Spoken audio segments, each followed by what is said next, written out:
Hey, it's Brian with the Health Satori Project, and in this video I'm going to be going through my guide of how to select, find, and purchase some high-quality grass-fed beef. So the first thing is what we're going to look for in a product, and we want it grass-fed, grass-finished, and pasture-raised.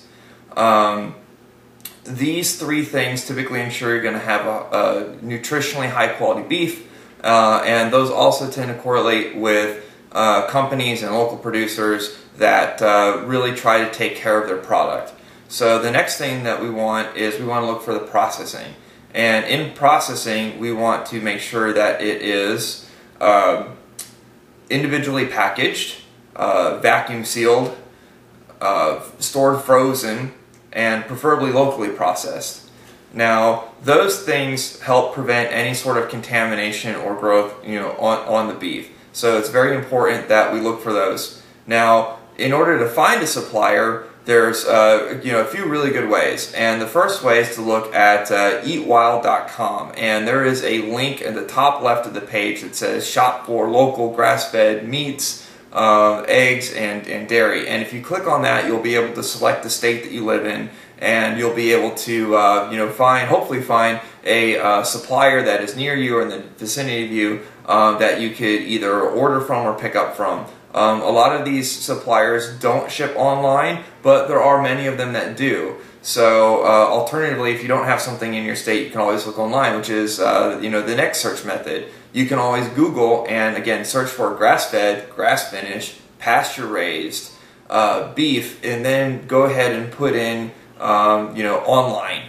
and or buy online, and you can typically find several vendors that will sell online. Now, when they're shipping, it usually is an extra substantial cost because the shipping to package meat, of course, it has to arrive frozen, should arrive frozen, can arrive slightly thawed, but it needs to be at least 32 degrees. And in order to ensure that, it's typically going to be packaged in some sort of disposable cooler. There's going to be styrofoam, potentially some extra insulation along with dry ice, and that's going to add to, again, the packaging cost. It's also going to add to the weight. So it is going to be, typically speaking, if you're buying 50 to 100 pounds, you're going to spend at least $60 to $100 on shipping. So you have to factor that into the cost. And again, which is why one of the reasons why looking for a local supplier can also be very beneficial. So once you found your supplier, you're going to want to research your ranch. Again, make sure that they're not just throwing those buzzwords around, that they actually look like they're like they're a quality place. Go ahead, email them, ask them questions, and find out, make sure exactly how they're shipping things. So now I'm going to go ahead and pull out a couple of examples of the packaging for beef and hopefully show you a little bit of what to look for. Alright, before me are 4 different packages of beef, and I want to show a couple quick differences between the packaging and some pros and cons of this. The first one here, like you'll see this, let's see here, yeah, this is from the Wichita Buffalo Company. This is a local Oklahoma company. And as you see here, this package, we'll have to show some close-ups here, but it is nice and sealed. There is, you can tell that there's very little air that has gotten into this, and that's very important. And again, stored frozen. I picked this up from a local grocery store, and this is how you get it. You get it in a brick in this vacuum sealing. And so, for example, here, now this is a package of ground beef that I recently purchased from the Real Ranch, another Oklahoma company. Unfortunately, they do not deliver right now, but I have tried their beef and it is absolutely delicious. But there are some cons to the packaging. So, first thing is, if you look, a lot of times you'll get these bricks of ground beef, and the advantage to the brick is that it's thinner.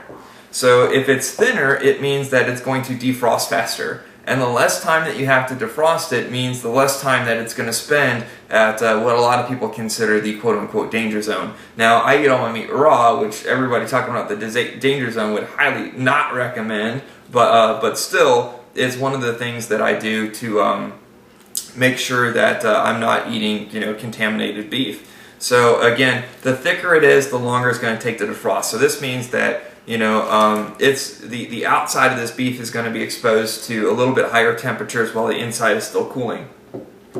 The other, set those aside for now. The other disadvantage here is if you see this, might be a little hard to see, but this is a ribeye that has been sealed with the same process, and it's a little bit thinner plastic. So that also leaves room for potential holes to puncture it and let some air in as well. But it also leaves a lot of air in the packaging when it's not that thick, really tightly sealed packaging. So with the air in here, that's what's going to lead to freezer burn. So I'm not sure how much you guys can see, but there's definitely some formation of ice inside the packaging.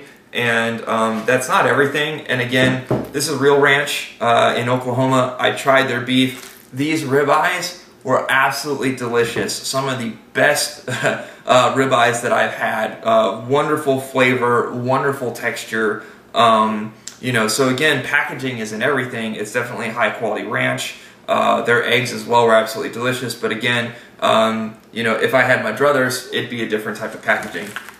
So, and here I'm going to compare it. This is the Alder Spring Ranch beef. This is normally what I buy, except right now, coincidentally, ever since I started advertising their product, their demand has gone so high that it's above my price point, what I'm willing to pay for the beef now. So, yeah, I don't buy it anymore, but this is a cut I still had from my last order.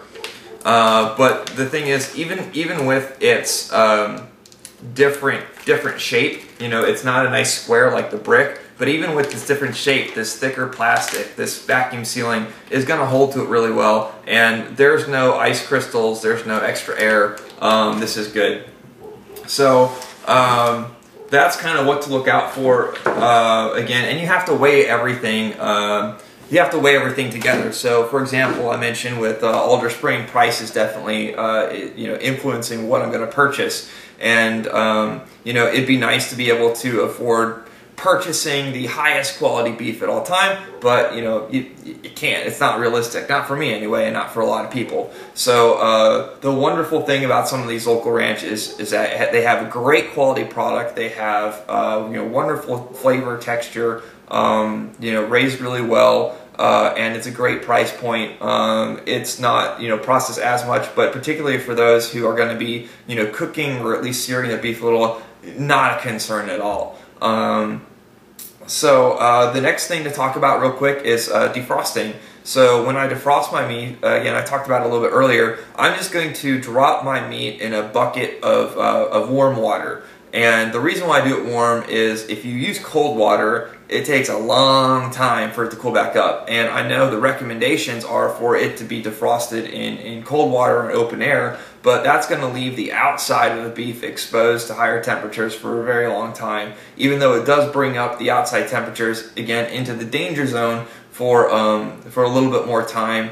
It's defrosting for 30 minutes to an hour compared to defrosting for multiple hours. So I will typically get a big bucket of warm water. I'll drop the cuts of beef that I have in there, and I will eat it. Now the other thing to make sure that you do is if you defrost it, make sure to only defrost it before you're going to cook it, before you're going to eat it. Because if you don't, that's what's going to allow some of that, any potential contamination to grow. So for me, again, I will put it in right before I'm going to eat it. As soon as it defrosts, I will eat it. If not, if I don't make it in that window, in a couple-hour window, and sometimes, particularly for organs, I'll stretch it out to maybe 3 or 4 hours as well. But if I don't make it in that window, I will typically at least sear the outside.